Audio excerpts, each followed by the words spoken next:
Hello there. Yes, I'm out and about once again. Bit of walking going on. I am down in Dumfries, just near the Solway coast, and I'm visiting somewhere that I normally couldn't get by car, without car. But fortunately, because I've got a hire car this week, I'm going to do it. So come and join me whenever this goes out, because this could be filmed. This is filmed on the 15th of February 2017, but it could be out as late as June or July. Depends what happens. But yeah, welcome to another vlog, and join me as I take a tour of this place.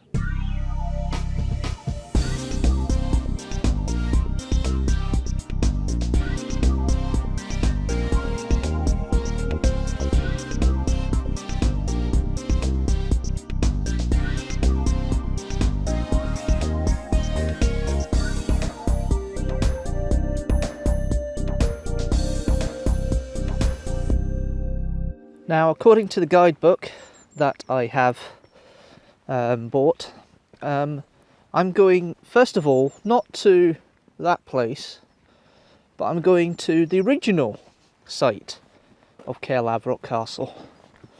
Because it's a nice little woodland walk here, and I like my walking when it comes to woodland. And then I'll visit the castle proper in a minute. But yes, no, this is in chronological order. This is the second vlog I filmed on my week off in February. The first one was, of course, at Caerlaverock Castle, which was on Monday, or in Carlisle, which was on Monday the 13th. So yes, this is the first of another set. I mean, the rest of the vlogs I'm going to do are going to be closer to home, but they're more preparatory. But after this vlog, it means at the time of this recording, I have recorded 4 vlogs, 4 full-blown vlogs, and none of them been released yet. Feels like you're going over a drawbridge. There we are, onto the site of the original castle. So they've excavated this, as you can probably see, with the layout of where everything is. Apparently it's not always been here when the site's been available. They've done it more recently. But here we are. We're standing in the Great Hall, as you can see there. Quite an interesting little hallway. I take it these pillars here would have been supporting a roof structure that goes up into the sky. And then we go into the next wee chamber here, which is one of the corner towers. So you've got the corner tower here, and it would have, gone up, and then over into this one here, another chamber. Not quite sure where we are here because it's not really that clearly marked. I'm useless anyway when it comes to this sort of thing. And then we have here the chamber block. So basically this is where all the bedrooms would have been. A couple of stories high, I would think. Smallish site, maybe? Smallish site. It doesn't seem too bad. And then, there we are, base of the external 4-stair leading up to the first floor of the chamber block. So it would have been a bedroom that had gone up a little higher, and it would have gone up a little bit. So, yeah. And then, covered passage. So this would have been a passage. This bit here would have been a passage linking to other parts of the castle. So this is the courtyard bit here, this grassy area, round here, and it's it's a small site, but it's quite well defended, considering the sea level would have been higher. It would have been directly on the Solway Firth at this point, going to the river, the River Nith Delta. It would have been there, and it would have been quite a interesting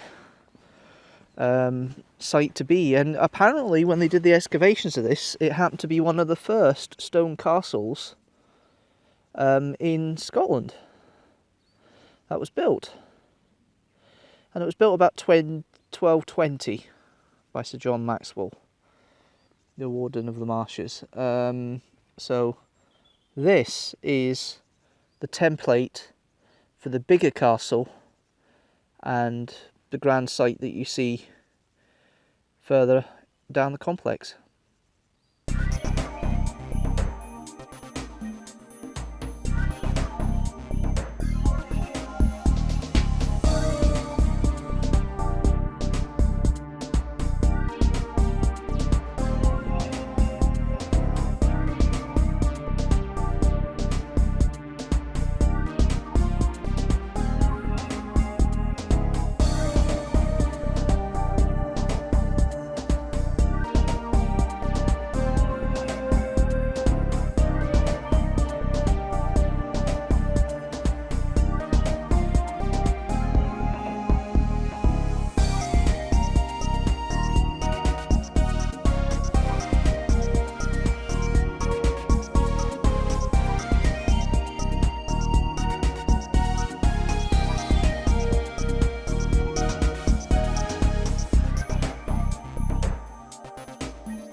So yeah, that was quite wonderful, the castle.